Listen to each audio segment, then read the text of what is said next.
você pode ver isso nos armamentos, né? O J-7, por exemplo, com componentes dos Estados Unidos, ou seja, é um caça soviético com componentes dos Estados Unidos. O que importa é de quem a gente vai conseguir obter essas tecnologias, né? E essa redução é de cerca de 25% do efetivo, né? 1 milhão de soldados. Eram 4 milhões de soldados, reduz 1 milhão.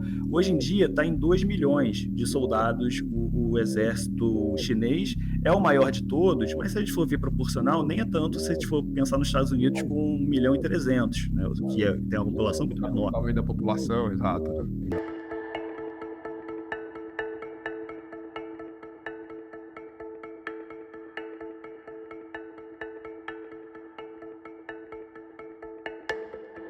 Olá, sejam bem-vindos a mais um episódio do nosso podcast Missão Desenvolvimento. Sou Paulo Gala e tenho honra e alegria de receber de novo aqui nosso querido Henrique Alvarez, grande conhecedor de tecnologias militares e história da tecnologia e história das armas, por assim dizer, mas o interessantíssimo de estudar isso é que tem um desenvolvimento tecnológico que é fundamental, né? Não há como entender o desenvolvimento tecnológico das nações sem entender a história de suas próprias armas. Acabei de inventar isso aqui, Henrique, mas acho que é isso, né?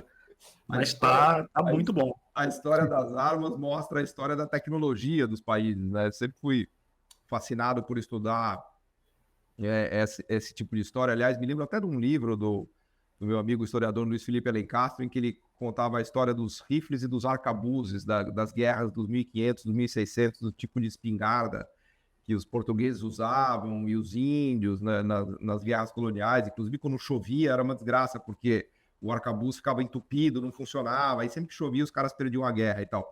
Mas isso aqui é uma curiosidade histórica que não vem muito ao caso, né, mas eu queria dar as boas-vindas de novo para o Henrique, queria fazer também, antes de começar a fazer um agradecimento à FBNDES, que patrocina nosso podcast. Né? Sem a FBNDES não estaríamos aqui, já completamos mais de 100 episódios. Convido a todos que puderem assistir, que são muito interessantes. Inclusive, uma conversa que a gente fez com o Henrique já sobre Brasil e sobre desenvolvimento tecnológico e militar brasileiro, que está muito, muito legal. Vocês encontram lá. Então, registro o meu duplo agradecimento aqui à FBNDES pelo patrocínio do podcast e ao Henrique, que se disponibilizou de novo aqui conosco para falar hoje sobre China. Né? China é um baita exemplo de desenvolvimento tecnológico e militar, né? E comprova essa tese nossa aqui que a história das armas, na verdade, é a história da tecnologia dos países, né? Basta pensar nos Estados Unidos, no GPS, nos radares, nos iPhones, né? E como isso tudo tá misturado. Mas, enfim, seja muito bem-vindo, Henrique. Para quem não te conhece, se puder dar uma palavrinha ou duas aqui sobre o que você anda aprontando, e te agradeço de novo, é sempre um prazer enorme conversar com você. Seja bem-vindo. Prazer é meu, sou Henrique Alvarez, eu sou formado em História pela UF, né, onde eu comecei a me empreitar em estudar a indústria de defesa do Brasil. Né? Enfim, comecei pesquisando pelo lado histórico, né? Depois eu fazia faculdade de História e estagiava na Engenharia de Produção, que era o único lugar que eu encontrei onde se estudava indústria de defesa na UF, né, com o professor Eduardo Brick, que é pesquisador dessa área. Onde eu fazia um mapeamento ali, né? Coletava dados para o mapeamento da indústria militar brasileira da atualidade. E aí consegui levar para a história, foi onde comecei minha pesquisa, publiquei livro nessa parte da história da indústria bélica brasileira, e para o mestrado eu já fui para a área de estudos estratégicos, né? Fiz meu mestrado na UF em estudos estratégicos, estudando financiamento da FINEP para a indústria de defesa, e na UFRJ, doutorado, pesquisando os efeitos da crise econômica e política, né, dos últimos anos sobre a indústria de defesa brasileira. Então, o meu foco é a indústria de defesa brasileira, mas eu acabei me concentrando em exemplos como a China, como forma de entender, né, as práticas, né, o que os estrangeiros estão fazendo, que a gente não está fazendo, o que a gente está fazendo errado, o que a gente está fazendo certo. A China foi um exemplo que me chamou muita atenção, né, sobre essa questão. Sabe que eu brinco que a gente, economista também, que a gente começa estudando no Brasil e termina estudando Coreia do sul, China, porque a gente vê que não dá certo no Brasil, a gente vai ver onde deu certo, né? Fala, poxa vida, né? Onde que a gente errou, né? Então vamos ver quem acertou. Eu costumo brincar que todo economista brasileiro que estuda desenvolvimento acaba virando especialista em Coreia do Sul, né? Uma coisa impressionante. Todo mundo vai estudar. Mas e agora, mais recentemente, para a China, né? Todo economista brasileiro que vai estudar desenvolvimento econômico no Brasil acaba estudando China e você está nos trazendo aqui que, inclusive, na história tecnológica e na história militar, o mesmo se aplica, né? Porque você foi lá estudar a China para ver, né, o que eles fizeram, né, o que deu certo, né? Tanto é que a nossa conversa sobre o Brasil trouxe tantos elementos de China que eu falei, não, peraí, vamos fazer um podcast só sobre China, porque a gente tem que explorar a fundo essa história, né? Pois bem, vamos lá. Por onde você começaria essa história do sucesso militar tecnológico da China? Começaria primeiro, né, pelo momento, enfim, não tão glamouroso da indústria chinesa ali, enfim, nos seus primórdios ainda, enfim, pós a Revolução de 49, em que a China estaria ali, em relação ao Brasil, estaria num patamar, Para não enfim, dizer humilhante, para não dizer humilhante quase, né? Porque eles estavam ali numa posição difícil, né? País completamente destruído pela guerra civil, né, de muito tempo, enfim, e o Brasil à frente, né, nesse sentido até, enfim, após, enfim, Segunda Guerra Mundial, o Brasil, anos 70, até começa a desenvolver a sua indústria de defesa, e a China tinha algum tipo de avanço, enfim, na tecnologia nuclear, no desenvolvimento de armas nucleares para uma dissuasão mais automática, mais extrema, né? Ou seja, você produz armas nucleares, a primeira coisa, né? Se a gente for olhar o exemplo da Coreia do Norte, por exemplo, é um país que, enfim, não vai ter os caças mais sofisticados do mundo, enfim, a tecnologia mais sofisticada do mundo, mas tem ali a arma nuclear dele, que eles investiram muito para desenvolver, como uma forma de dissuasão, né? A China, então, seguiu esse modelo de priorizar a questão do desenvolvimento das armas nucleares, mas e nos meios de defesa convencional, né? O que ela fez ali de diferente? Quando que eles chegaram ao domínio da arma nuclear? Qual é o horizonte ali, mais ou menos? Ela vai seguir uma sequência a partir dos anos 60. Dos soviéticos, né? Provavelmente. Sim. Pegaram toda a transferência tecnológica dos soviéticos, né? Isso, os soviéticos ajudam eles ali a partir de 55, então eles têm um apoio soviético por um tempo, depois tem um rompimento, né? Mas ali eles conseguem absorver tecnologias e eles avançam muito rapidamente. Até anos 60 já tinham testado, inclusive, uma bomba de hidrogênio, assim, então, que é um tipo de armamento nuclear muito mais sofisticado, ele funciona a fusão nuclear, né? Uma bomba de hidrogênio pode ser 5, 6 mil vezes mais potente que a bomba de Hiroshima, por exemplo, né? Então eles avançam, né, nesse setor, mas na parte convencional, né, enfim, eles têm um pouco mais de dificuldade e eles começam primeiro produzindo sob licença armamento da União Soviética, né? Até se puder colocar aí, Alisson, a imagem do... Quais são as imagens? Temos um podcast aqui com imagens. Com imagens agora. Mas esse aí já é a fronteira. Né? Exatamente, a gente já está no futuro, né? Pode ir avançando para a imagem do J7. Quando eu chegar, eu falo que parou, né? Porque boa. São os dados da Vic. Pode ir, acho que mais uma, mais outra. Aí, esse aí. Tem um cara do MiG, isso aí, que eu vi no pode voltar uma. Essa aí. Né? Ou seja, o J7 aí, né, à esquerda, esse da Força Aérea do Paquistão, é esse clone do MiG-21. Né? Ou seja, a China começa com cópias, né? Cópias, no caso, legalizadas, digamos assim, fabricação sob licença, ok? Mas é curioso que ela vai buscando tecnologias, inclusive, de outros países. Em determinado momento, por exemplo, ela utiliza a aviônica dos Estados Unidos no J7, aí, nessa aeronave dela. Esse J7 do Paquistão é um modelo que tem na China, é isso? Isso. O J7 é chinês, é um caça chinês que eles desenvolvem a partir dessa cópia do MiG-21, né, que é o caça mais vendido do mundo, da história. E esse J7 é de que ano? Quando que os chineses começam a... Anos 60 ainda. Anos 60 começaram a desenvolver nos anos 60. Tá. Então é bastante antigo. Até, enfim, algumas versões...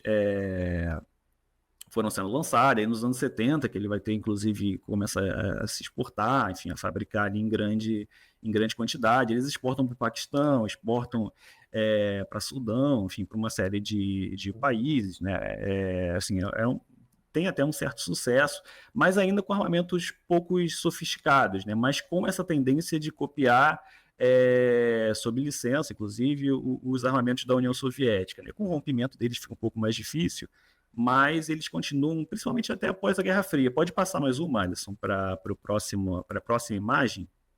Né? Nesse caso, já é uma cópia mais recente, tá? Enfim, sob licença, inclusive. Né? que é o J... ainda dos MiGs. Aí já é o Sukhoi, o modelo Sukhoi. Embaixo você tem o Sukhoi 30, tá? Modelo russo. E em cima você tem o J-16, que é a cópia chinesa. Pô, eles foram do J7 até o 16, é isso? O J8, 9, 10... Isso. Eles foram copiando. Mas isso não segue uma linha, né? Porque nesse caso você tem uma cópia, né? Enfim, o J-16, inclusive, hoje é mais sofisticado. Os chineses acabaram colocando tecnologias neles mais sofisticadas até do que o próprio Sukhoi 30, né? Então, esses caças que eles utilizam muito, inclusive, na fronteira ali com Taiwan e tal. É um dos caças mais avistados ali em treinamentos, mas ainda nesse segmento de cópia. É curioso porque os soviéticos, inclusive, os russos já, né, recentemente, os chineses quiseram comprar o Sukhoi 35, que seria mais sofisticado, né? E os russos disseram, a gente vende, mas se vocês comprarem a quantidade gigante ali de unidades, porque já que vocês vão copiar, então que a gente tem um lucro com isso, né?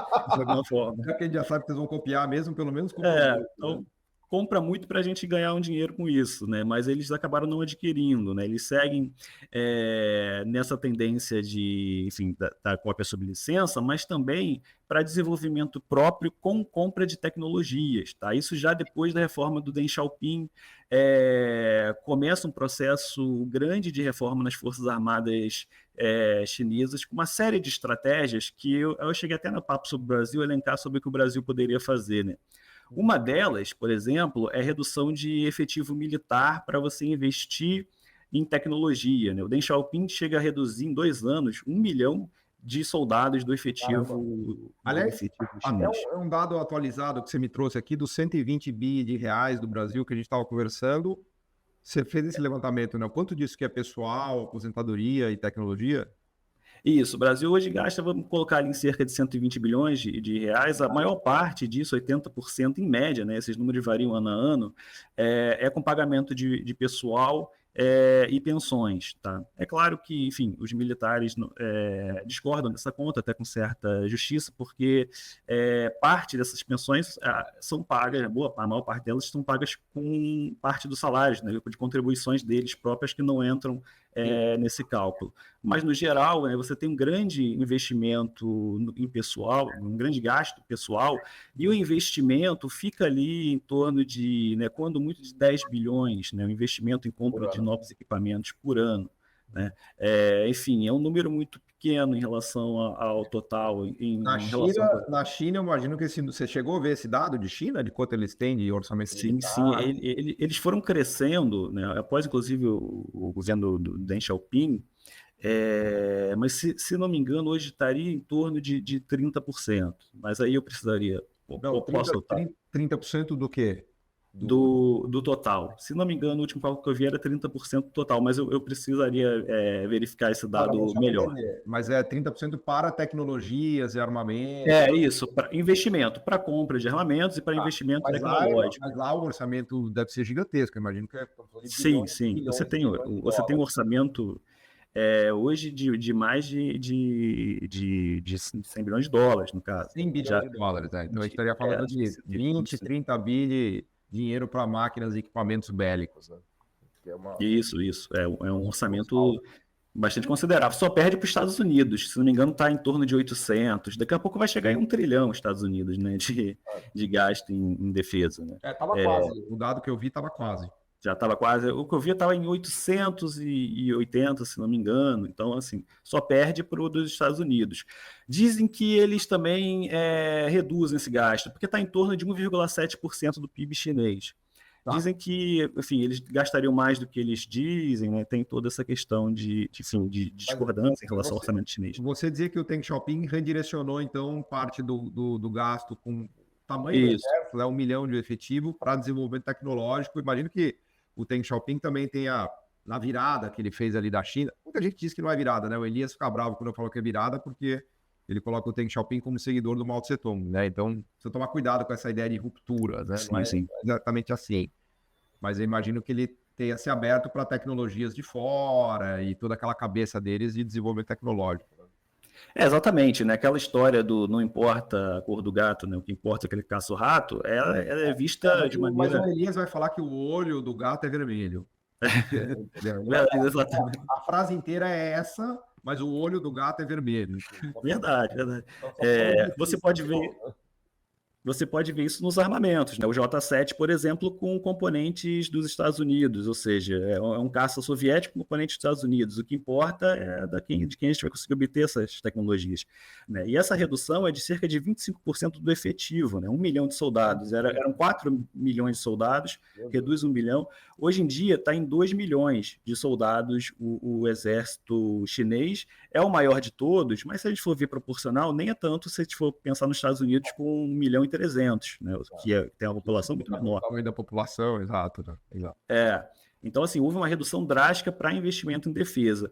E houve também uma centralização dos órgãos de aquisição, que foi algo que eu mencionei na conversa do Brasil. O fato do Brasil, as Forças Armadas, terem uma liberdade para essas aquisições e acabam pensando muito no operacional e pouco no estratégico. No caso ali, nas reformas do Deng Xiaoping, houve uma centralização ali, criações de órgãos que unificavam esse tipo de aquisição e que foram sendo aperfeiçoados, né? Em 2016, se criou, né, a EDD, né, enfim, um departamento específico ligado ao comando central do militar chinês, que comanda de forma ainda mais centralizada as aquisições, de forma estratégica, né? Enfim, antes as Forças Armadas ainda tinham uma certa liberdade para direcionar essas aquisições. Imagina o poder de compra, né, o poder de barganha que tem esse órgão, né, para encomendar tecnologia, barco, avião, míssil. Né? Gigantesco, né? E aí você tem o poder de compra, né, alimentando esse mercado do poder de compra e direcionado, né, fazendo política industrial, inclusive, com essas aquisições. E houve também uma centralização das empresas. Então você pega uma empresa como a Avic, por exemplo, nessa grande empresa, grande corporação do setor aéreo chinês, né? Pedir para o Alisson colocar aquele fluxograma que eu coloquei. Que colocar no primeiro. Constrói sob encomenda do Exército. É um dos... A Avic constrói de tudo, né? Então, nesse fluxograma você tem ali, né, a Avic, né, Aviation Industry Corporation of China. Aí você tem só a divisão militar, né? Aí você tem a Chengdu, ou seja, uma empresa dessas que desenvolveu o J-7, né, tá ali entre os projetos que ela desenvolve, né? O J-7, o J-10, vou falar dele mais tarde, o J-20 também, né? Os drones. Tudo isso aí é da Avic, todas essas caixinhas. Tudo isso pertence à Avic. Tá. Então, e eram empresas separadas, que acabam se juntando em um conglomerado único, né?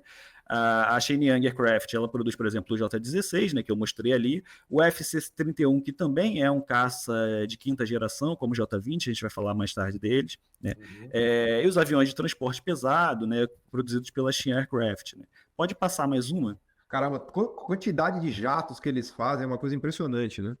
É assim, né? Uma coisa praticamente única quantidade, né, de equipamentos diferentes dentro de um único conglomerado, né? Aí a divisão de aviação civil, né? Aí você tem o RJ-21, o C-919, produzidos pela Comac. Então, a Comac, ela é um braço civil da Avic, então é isso? Isso. Uma parte desse braço, né? A gente vê a Avic General Aircraft. Não é muito longe da Embraer, assim. É o que a Embraer era nos anos 80, assim. Não é muito longe da Embraer, né? Se você pensar.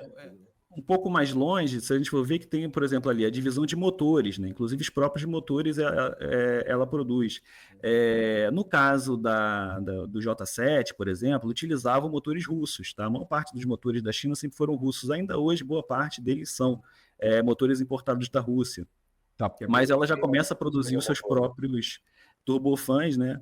Aí tem o WS-10, né, que é do J-10, inclusive, né? Agora o WS-15, que vai ser utilizado nos caças stealth, e o WS-20, que são usados naqueles cargueiros gigantescos, né? Então são projetos novos e poucos países têm essa tecnologia de produção de turbinas. Reino Unido, Estados Unidos, Rússia, né? Porque a Rolls-Royce, a GE... A Rolls-Royce, a GE, né? A França, inclusive, ali com antiga Você sabe qual é a companhia francesa que produz essas turbinas? A Turbomeca, se não me engano, eles andaram mudando de nome e se fundindo, né? Então preciso até verificar melhor, mas a França produz, de fato. A Índia, a Rússia... Isso é tudo estatal, essa Avic é toda estatal. Tudo estatal. Tá? Pode passar mais uma aí? Tudo aí tudo essa caixinha aí é estatal, não tem nada privado aí. Nada, nada. Aí vem a questão dos componentes eletrônicos, tá? Isso a Embraer também produz, né? A Embraer também tem a Bradar, por exemplo, então também está nesse ramo. Né? E toda a parte de ciência e tecnologia, né? Enfim, já pode passar para a gente não se ater muito tempo nisso. E aí? Volta a divisão de componentes, né, manufatura, os helicópteros, inclusive militares, né, que são bem interessantes, até similares ao Apache, enfim, alguns helicópteros norte-americanos, e a parte de logística, né, de exportação. Então, enfim, é um grande conglomerado.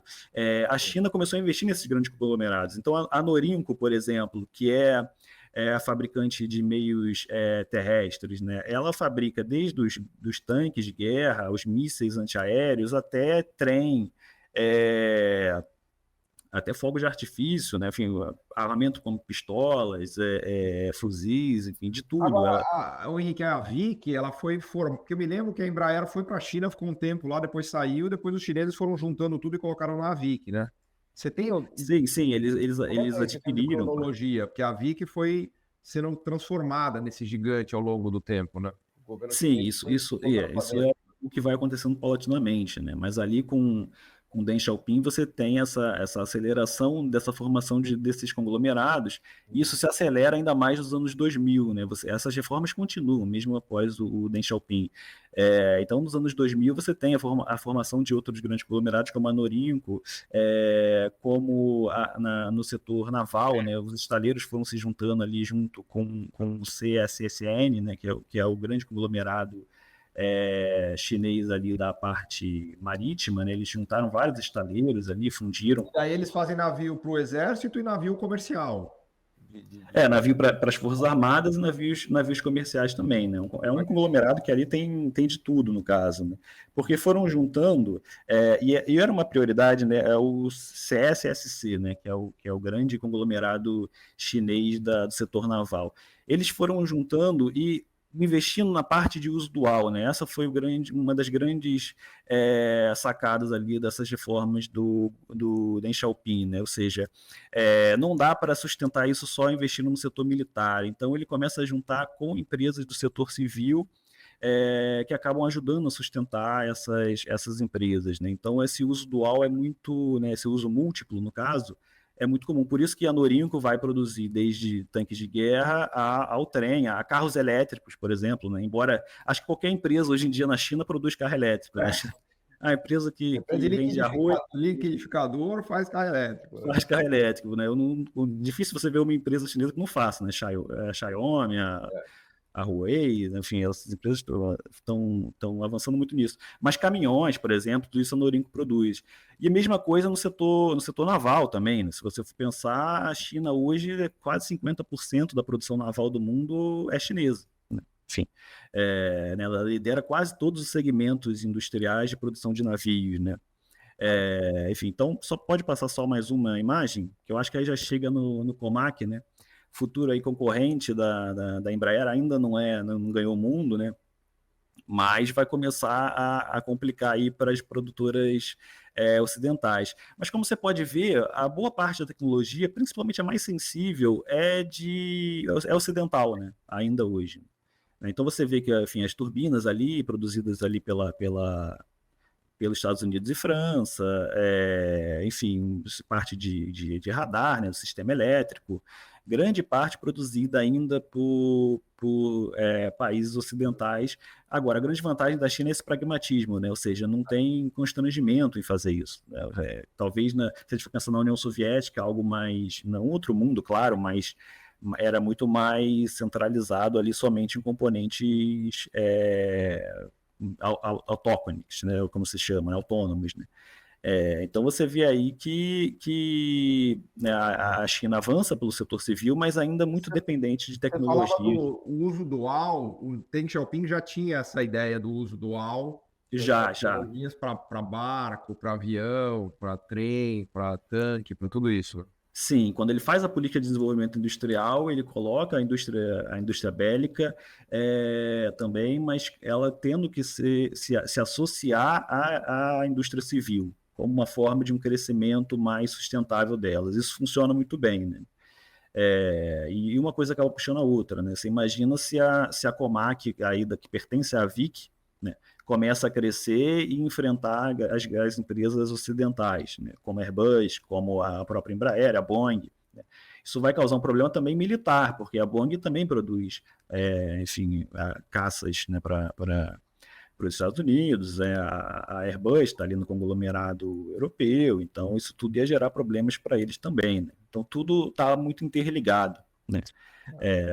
Pelo que eu vi, me impressionou, porque esse C919 parece que eles queriam vender por 50, 60 milhões de dólares, que é quase a metade de um Boeing, assim, é muito competitivo, né? Isso, né? E aí quem que vai comprar? Quem que vai querer comprar um Boeing se começar a ter sucesso, né? Agora, ainda é difícil, por exemplo, eles começarem a colocar turbinas chinesas, né? Porque aí existe a questão da confiabilidade, né? Na Força Aérea do seu país, você manda o piloto voar na turbina que você produziu, ele vai voar, né? Até porque ele tem o ejetor, né? Mas para convencer as pessoas a andarem num avião com uma turbina de um país que está estreando, né, nesse caso, mas com toda a propaganda negativa que ainda se tem sobre a China, claro. Aí já é mais problemático, né? Enfim, apesar de que a Boeing teve problema e não foi pouco também, né?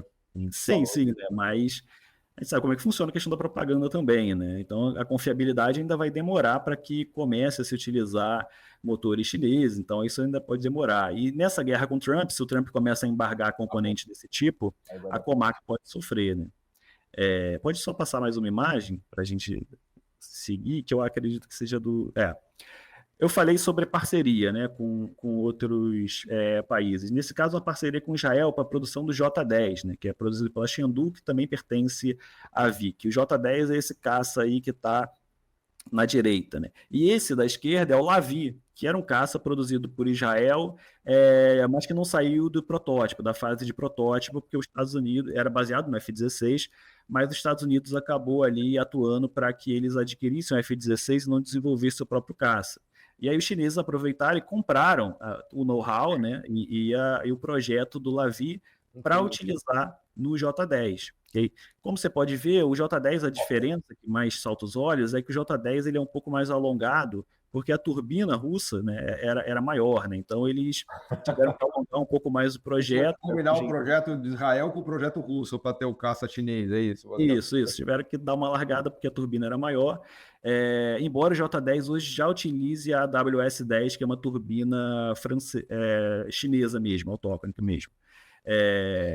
Mas aí, no caso, você tem aí a compra de tecnologia e o desenvolvimento próprio por parte dos chineses a partir dessa parceria com Israel, né? Ou seja, o J-10 ele já foi exportado, inclusive, para o Paquistão, né? E é um caça hoje que estaria no mesmo patamar do Gripen, né? Ele estava, inclusive, oferecendo para o Brasil, em troca aí de uma parceria para utilizar a base de Alcântara e tal. Mas ele já estaria no mesmo patamar do Gripen, né? Tem você, radar. Você acha que a Força Aérea Chinesa hoje é top 5, assim, é do nível França, com certeza. Estados Unidos, assim, ela briga de igual para igual com qualquer força aérea do planeta? Olha, eu diria, é um pouco difícil dizer porque ela não foi testada, né? A China se envolve pouco em guerra, apesar... Nem queremos que seja, mas só de curiosidade intelectual e tecnológica. Sim, né? A China se envolve pouco em guerras, embora exista toda uma ideia de uma China como inimigo, mas ela se envolve pouco em guerra. Mas, enfim, pelo que a gente pode ver, teoricamente, eu diria que só perde para Estados Unidos. Mesmo Rússia e mesmo os países da Europa, né, com a quantidade de caças que possui, e com a tecnologia, né? Então esse J-10 ele já tem o radar de varredura eletrônica, que é uma inovação em relação a radares. Ele possui, ela já possui caças de quinta geração e agora ela está na sexta geração, né? Desculpa a minha ignorância, Henrique. O que é um caça de quinta geração e de sexta geração? É verdade, eu preciso explicar isso melhor. É de primeira geração. Vamos para aquela primeira imagem ali do J-20 para explicar o que seriam essas gerações ali dos caças. É o mais moderno que eles têm. Esse é o mais moderno ali, da quinta geração, que é a nova geração de caças, né, mais recente, que no caso você tem o J-20 como exemplo chinês. Né? Esse daí parece no filme que eu vi do Tom Cruise, nesse último, como é que chama esse do Tom Cruise? Top Gun, né? Top Gun, que ele combate um caça russo lá no final. tem uma cara disso aí, desse cara. Sim, os russos têm ali o modelo deles, né, que é o Sukhoi 57 também. Boa. Que é nesse modelo, é um caça de quinta geração também. E os Estados Unidos tem o F-22 e o F-35, né? Uma série de países também estão lançando ali os seus modelos, né? Turquia, Indonésia, com Coreia do Sul, enfim, uma série de países estão produzindo seus modelos. Mas os principais mesmo que a gente vê com potencial mesmo são o modelo chinês, o russo e o americano ali, que a gente pode dizer que estão mais, digamos, em nível avançado de utilização, inclusive operacional. O que é um caça de quinta geração, né? Enfim, as gerações de caça elas vão avançando, desde ali do Messerschmitt, lá dos nazistas, dos alemães ali, né, com turbinas a jato, foram avançando na questão tecnológica ao que a gente pode chamar de quarta geração, que são os caças já com uma eletrônica melhor, com uma capacidade de atingir o alvo além do alcance visual, né, ou seja, muitos quilômetros, enfim. E a quinta geração de caças, ela tem esses avanços, né, de sensores, mas ela tende, sobretudo, a 3 requisitos, né, que é a invisibilidade ao radar, né. Então esses caças são muito difíceis de ser detectados por radares inimigos por conta desse design dele, né, esse design com pouco relevo, em que as ondas de radar batem e são espelhadas, né, ao invés de voltar para o radar. Existem os componentes. É plano, né? Quase plano, assim, né? Ele é todo plano, né? Se for descendo, pode descendo várias imagens. Tem uma imagem dele com a baia dele de armamento aberta, né? Eu coloquei. Aí, essa aí. O armamento dele é colocado internamente, ao invés de externamente. Então, quando ele vai atirar, ele abre a baia, esse armamento cai e é disparado, né? Então, ele reduz muito a assinatura de radar dele. Ele tem, enfim, o que é estranho um pouco nesse caça chinês são esses carnards, né, que são essas pequenas asas ali na ponta, porque isso teoricamente aumenta a assinatura do radar, mas os chineses gostaram ali do J10, de colocar eles e mantiveram, enfim. Eu não sei, como os outros não colocaram, eu diria que eles estão errados, mas depois da semana passada... Se fosse você tiraria. Depois da semana passada, com o que eles lançaram, o que eles fizeram na inteligência artificial, eu acho que talvez eles saibam mais que os outros, né? Se for olhar pelo DeepSeek, eles estão indo bem, né? Eu acho que eles sabem algo que os outros não sabem, né? Provavelmente. Eles são os únicos que mantiveram os carnards ali. A velocidade de supercruzeiro, né? O que é velocidade de cruzeiro? É a velocidade ótima que um avião pode alcançar com menor consumo de combustível, né? Os caças, em geral, eles têm essa velocidade abaixo da velocidade do som. Para atingir a velocidade do som, eles têm que ligar o pós-combustor, que, didaticamente explicando, seria o turbo do caça. Aí isso aumenta o consumo. No Match 1, Match 2. Match 1, Match 2, inclusive, utilizando o supercruise, né, a capacidade de supercruzeiro. Só que isso aumenta o gasto de combustível e aumenta a assinatura de calor dele para ser atingido aí por então, isso é uma desvantagem. Caças de quinta geração têm essa capacidade de supercruzeiro de atingir a velocidade do som na velocidade de cruzeiro, né? Ou seja, na velocidade gastando pouco combustível, produzindo pouco calor. Poucos caças de quarta geração têm essa capacidade, inclusive o Gripen, né? O Gripen brasileiro, né, o modelo sueco que o Brasil utiliza, é um dos poucos caças de quarta geração que conseguem ter essa capacidade de supercruzeiro, por isso que é chamado de um caça de quarta geração e meia, né? Porque ele tem coisas a mais do que um veículo. O calor dele é mais razoável. É menor. E a supermanobrabilidade, né? Esses caças são super manobráveis, tem uma série de tecnologia que os torna mais manobráveis. Então, esses requisitos colocam esses caças como o que se conhece como caças de quinta geração. Eu imagino que a demanda tecnológica é gigantesca para fazer tudo isso aí que você falou, né? O desenvolvimento tecnológico envolvido nisso é surreal, né? Exatamente, né? E aí os chineses conseguem isso, né? Tanto olhando para os projetos estrangeiros, aí você tem a questão, enfim, aí entra muito na questão do boato, mas também na questão da espionagem, na compra ilegal de e-mails, que todos fazem, né, inclusive, né? Geralmente se aponta que o outro fez como algo errado, mas todos eles fazem essa questão da compra. Como é que os chineses conseguiram fazer um caça tão avançado como esse, né? E também tem a questão, né, porque na guerra na Sérvia, né, nos Balcãs, os Estados Unidos teve um F-117, que é um avião stealth. Na minha época chamava Iugoslávia, viu, Henrique? Acho que da Iugoslávia. Não é tão novo assim, né? ali no, Caiu lá e eles capturaram um, tem mods que diz que isso aí, né?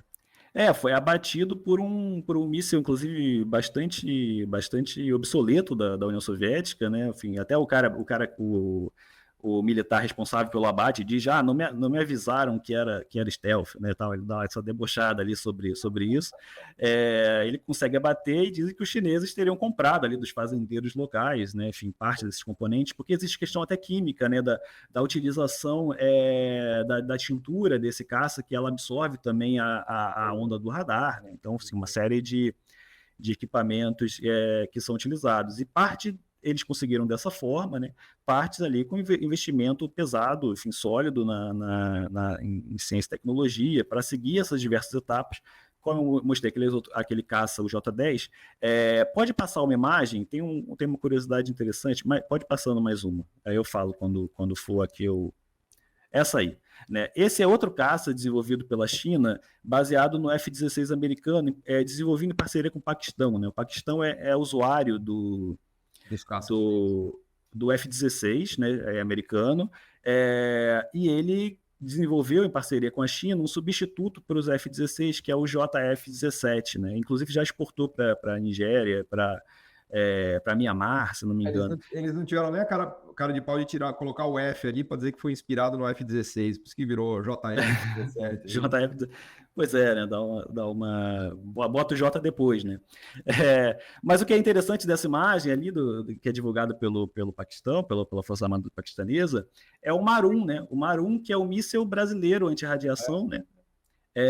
Foi integrado ao JF-17, o Paquistão chegou a tentar adquirir o Marum, chegou a desenvolver, junto ao Brasil, chegou inclusive a realizar disparos nos Mirage dele, do Marum, um míssil brasileiro que era produzido pela Mectron, né? Aí não vai dar para ver porque a imagem está muito pequena, mas tem a bandeirinha do Brasil ali, né? Tem Mectron escrito ali no míssil, e que era utilizado nesse caça, né? Talvez ali até como um trunfo chinês, já que os chineses queriam exportar esse caça para a América do Sul, quase conseguiram para a Argentina no governo passado. Agora no governo Milei que não vão conseguir, né? Mas quase no governo passado chegaram a exportar para a Argentina. E o Brasil chegou a realizar essa parceria com o Paquistão e ficou muito próximo, né, do JF-17 utilizar. Não utiliza porque a Mectron, enfim, acaba tendo toda aquela questão da Odebrecht tendo problemas econômicos. A Mectron pertencia ao Odebrecht. Aliás, é o que está na sua tese de doutorado. Para quem quiser, a gente tem um episódio que fala disso e tem a sua tese também. Né? Isso, né? Então tem toda aquela questão, enfim, com o Odebrecht quebrando e a Mectron sendo vendida, né? E aí o Marum não vai para frente, né? Mas a gente chegou ali a ter essa possibilidade, né? Pode ir passando mais as imagens? Eu estou preocupado, Henrique, a gente está meio chegando no final e eu não queria perder um pouco o gancho de falar das tecnologias duais também, de como é que isso foi parar na economia chinesa, mas vai lá, vamos terminar de ver sua só acelerando, esse é o cargueiro também, que já utiliza turbinas chinesas mesmo. O KC-390? Não, esse é muito maior, Né? Pode passar só para finalizar as imagens, a gente chegar. Essa é produzida pela Norinco, né? O Type 99, também um blindado de guerra. A história que a gente viu aqui da Força Aérea se repete na Força Naval e no Exército. Sim. É a mesma história de sucesso. Sim, é similar. Pode passar só para a gente. Esse é o porta-aviões, né? É curioso porque esse porta-aviões ele era soviético, estava sendo terminado pela União Soviética, acabou a Guerra Fria, ficou esquecido lá no estaleiro ucraniano. Um empresário de Macau comprou para fazer um cassino no mar. Dizem que eu dei uma pesquisada aí, que diz que é meio uma historinha que ele contou e tal, para conseguir comprar, que ia fazer um cassino, mas que na verdade eles queriam pegar a tecnologia, né? Que teria chegado lá, os chineses falaram, não, peraí, isso aqui dá para usar aqui, e aí adaptaram ele, né? Comprou inclusive muito barato, né? Foram 20 milhões de dólares, se não me engano. E tem essa catapulta que não é, que é a catapulta que é essa rampa aí que aparece. Né? Que os soviéticos utilizavam, não era aquela catapulta eletromagnética e tal, como vai ter no próximo, né? Porta-aviões chinês, né? Isso é uma corveta stealth, aquela tecnologia stealth, né? De invisibilidade ao radar também é utilizada no mar, né? Então a China bastante avançada nessa questão, você vê a qualidade, inclusive, do corte do navio, você vê essa capacidade chinesa, dos estaleiros chineses de produzirem... Agora, porta-aviões, eles já têm uma frota? Como é que tá essa história? 3. Agora, o terceiro está sendo construído, eles têm o objetivo de o fim da década já está construindo o quinto, inclusive, né? Então eles estão bem avançados num ritmo muito forte. Os Estados Unidos hoje conta com quantos porta-aviões? Estados Unidos hoje, se não me engano, são porta-aviões nucleares, cerca de 10 porta-aviões nucleares, né? Não sei se chegaram a aposentar, porque já chegou a ter 12, 13, inclusive, se não me engano, 13. Deixa até a dica aqui da Batalha de Midway, tem uns filmes muito legais sobre isso, né? Que fala da importância dos porta-aviões, até da invasão de Pearl Harbor, né? Também é uma história legal, né? Só para finalizar essa parte, né, falar sobre essa questão da inteligência artificial, porque acho que é o paradigma mais interessante se a gente for falar da China, porque se eu falei da quinta geração de caças que atendem aqueles critérios, a sexta geração ainda não se sabe bem o que ela será, né? Se fala sobre um caça ser tripulado e ser seguido por vários drones, que seriam escravos, né, slaves, né, ali, carregando armamento extra, por exemplo, né, enfim, essa capacidade stealth, ou deles não serem guiados, mas ainda não se sabe muito bem o que é, mas o único consenso que se tem é o uso da inteligência artificial.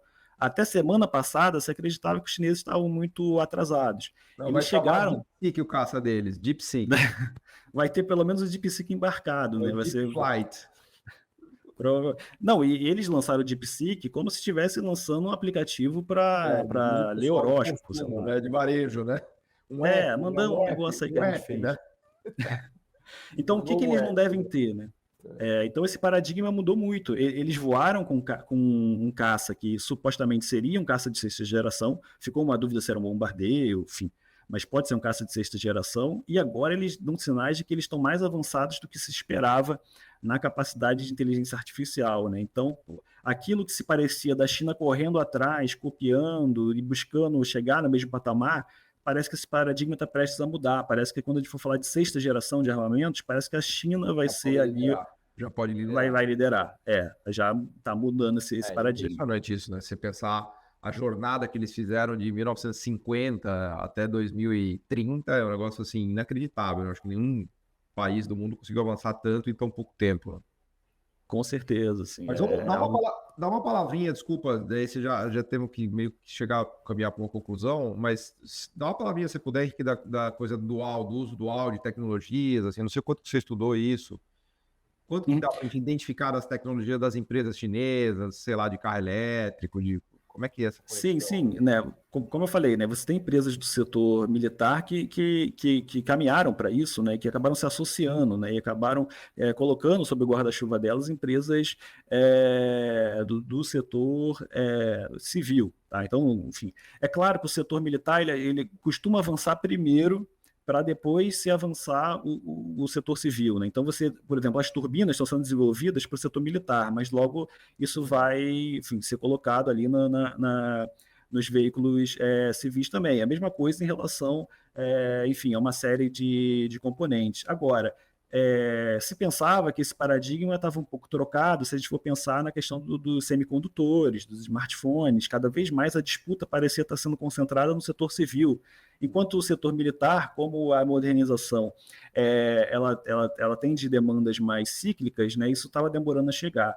Eu não sei agora com essa questão da inteligência artificial, porque parece que eles estavam mais avançados do que se esperava e que eles também têm capacidade de guardar tecnologias, né, aquela coisa de aquilo que a gente está vendo não é tudo que eles têm, que eles possuem. Então talvez o setor militar deles esteja mais avançado do que se espera, pelo que a gente vê no setor civil, né, nas tecnologias ali de uso dual. A inteligência artificial, inclusive, agora sendo vista como um componente de uso dual, né? Bastante nítido isso, né? Um caça poder fazer uma missão de maneira autônoma, sem precisar, inclusive, de um piloto, né? Isso que torna tudo muito mais fácil ali para um veículo, torna menos custoso, inclusive, né? Enfim, então... Cada vez mais a gente vê esse paradigma se acelerando, essa questão. Uma coisa que me ocorre aqui é o sistema de satélites de GPS deles, do Baidu, que a gente não falou, mas essa parte aeroespacial chinesa também acho que se conecta um pouco com isso, né? Porque eles têm uma capacidade de colocar satélites que é impressionante, né? Eles fizeram uma rede de GPS própria, inclusive isso garante soberania, né? Não adianta você ter um exército cujo GPS passa por Washington, né? Você vai manejar a localização das suas tropas com um sistema de georreferenciamento que você não domina, né? É isso. Os mísseis de cruzeiro da Avibraz usam GPS norte-americano, né? Então Exato, eles que ele falou escolhem disso, se se o míssil vai atingir o alvo ou não, né, no caso. no caso dos chineses, eles já desenvolveram o próprio sistema, né? A CASC, né? Enfim, a empresa aeroespacial chinesa segue esse mesmo modelo da Vic, enfim, é um grande conglomerado também aeroespacial, e ela vai desenvolver esse sistema, um sistema próprio, né? Então, de satélites, enfim, com essa capacidade de lançar veículos ao espaço, né? Então, é uma tecnologia, né? Que dialoga com o nosso dia a dia, com o setor civil, mas que é fundamental para o setor militar, né? Eu acredito, por exemplo, que no caso brasileiro, a prioridade seria desenvolver um GPS próprio para o setor militar. Depois, aí pode-se começar a pensar em ter a nossa própria, como é que fala a empresa do Elon Musk Starlink. Starlink, a nossa É. própria Starlink. A gente pode Mas pensar é nisso depois. dificílimo, né? Porque você tem que ter uma capacidade de produzir satélites e colocar no espaço, né? Não é trivial isso, né? Para um país como o Brasil. Isso, a gente precisa começar a lançar eles, né? A gente está agora lançando os veículos, o lançador de microsatélites, né? O VLM, né? A gente Foi já bem teve, até inclusive, aquele satélite Amazônia, e teve sucesso até uns casos aí recentes, né? Brasileiros, você chegou a ver? isso, mas não foi a gente que lançou, né? A gente tem que ter a capacidade de lançar, né? Porque daqui a pouco, se a gente for chegar com um GPS próprio, podem ser que recusem o lançamento, né? Então a gente tem que ter capacidade de lançamento, e a gente ainda está muito atrasado nisso. A gente já teve mais avançado no passado, inclusive, né? A gente foi diminuindo. A gente tinha o VLS, né, que deu errado ali, enfim, de maneira muito estranha. E agora a gente está O VLS, explica melhor. o veículo lançador de satélite, né, que explodiu, né, enfim, matou boa parte ali dos engenheiros brasileiros do setor. E agora a gente está com dificuldade para lançar o VLM, né, o veículo lançador de microsatélite, né? Então a gente regrediu nesse ponto, né? Enfim, a gente precisa avançar nisso e desenvolver tecnologias próprias, né? O nosso próprio GPS seria primordial. Mas começando pelo setor militar, né? Que eu citei de exemplo da China, né? Enfim, a própria questão dos motores, por exemplo, se o Brasil for desenvolver, né, ele tem empresas, né, a TGM, por exemplo, que desenvolve pequenas turbinas mais para drones, para produção de energia, mas que ela diz que teria capacidade de desenvolver para um avião. Né? Mas isso demora, e para testar teria que ser no setor militar primeiro. Né? Como eu falei, o caça ele tem sistema de ejetar, né? Um avião civil não possui. Né? Tem mais gente, né? Sim, e todo mundo em algum momento ia ter alguém que ia puxar ali, porque como em qualquer turbulência, né, alguém ia puxar o ejetor ali, né? Não ia dar certo, né? Então, as condições para se testar uma turbina, por exemplo, é muito mais setor militar, né? É mais fácil de se testar ali de maneira mais controlada, né? Por isso que essa questão do setor civil, essa cooperação do setor civil com o militar é tão importante. Os chineses fizeram isso, né, de maneira proposital. Até se pediram assim para fazer os takeaways assim da conversa, o que a gente leva para casa, né, do que você estudou da China, assim, que poderia inspirar o Brasil, né? Centralização de compras. O que eu colocaria como central isso para inspirar o Brasil, primeiro essa questão da centralização num órgão que centralizasse a questão das compras, do desenvolvimento dos armamentos brasileiros, que pudesse dizer, esse não, esse é porque o militar que está ali na ponta, ele quer ter o melhor equipamento possível. Mais barato, mais eficiente, claro. Né? Melhor, mais barato, mais eficiente, mais poderoso. Né? Ele não vai pensar, não, eu quero aquele que é produzido nacionalmente, se for pior. Né? Ele está pensando naquele momento, né? Não é culpado disso. Mas tem que ter um órgão estratégico, civil e militar, que coordene essas compras, e isso vai fazer com que a logística melhore. O KC-390 é um pouco um exemplo disso, né? O KC-390. Sim. A FAB é a que vai melhor nisso, tanto que a Embraer, né, o AMX, por exemplo, foi isso, né? Foi, vamos tirar dinheiro do operacional, inclusive, comprar carta de segunda mão, mas para desenvolver tecnologias aqui, e deu certo, deu muito certo. Então, eu colocaria isso como algo primordial, a gente falando no caso brasileiro, né, não só a China, diversos países fazem dessa forma. Né? Para você ter uma ideia, a Austrália a gente fala que no Brasil tem muito ministério, na Austrália tem o Ministério da Indústria de Defesa, né? Tem o Ministério da Defesa e tem o Ministério da Indústria de Defesa, tem um ministério só para isso, por exemplo. Então, assim, essa questão de você centralizar em agências próprias, né, é fundamental. A Austrália fez agora a nova estratégia de defesa deles e colocou na estratégia de defesa, a gente vai tirar dinheiro... A Austrália está à frente do Brasil? Como é que você posiciona a Austrália aí? Não, eu coloco atrás. Tanto que eles queriam comprar a Vibraz, inclusive por isso. Eles são muito mais dependentes, eu acho, da gente em relação a compras. Muito mais também no colocar. Mas eles dependem muito do estrangeiro e parecem que não querem também perder essa dependência, não é o foco deles, mas eles querem ter capacidade de produção local com essas empresas estrangeiras, né? Enfim, e eles têm essa questão dessa prioridade, né, de desenvolver mísseis de cruzeiro para proteger a costa, e eles tiraram dinheiro do exército para colocar, de blindados, para colocar no desenvolvimento de mísseis. Isso só se consegue com uma estratégia central. Esse é o ponto central. O segundo, eu colocaria a redução de efetivo. Acho que o Brasil não seguiu essa tendência que o mundo inteiro seguiu. Qual você sabe quantas pessoas tem? Acho que o Brasil está em 150 mil militares, algo em torno disso, né? 200 mil, né? Eu precisaria checar, mas é algo em torno disso, né? Assim. Mas, assim, há em excesso, se você for pensar que o país está em tempos de paz, e também que existe uma necessidade tecnológica a ser suprida, né? Então, você gastar tanto com soldados, né? Uma empresa forte, ela vale mais do que um batalhão. Uma empresa como a Embraer... Com drones, né? A guerra é cada vez mais tecnológica, né? Daqui a pouco é drone e robô, né?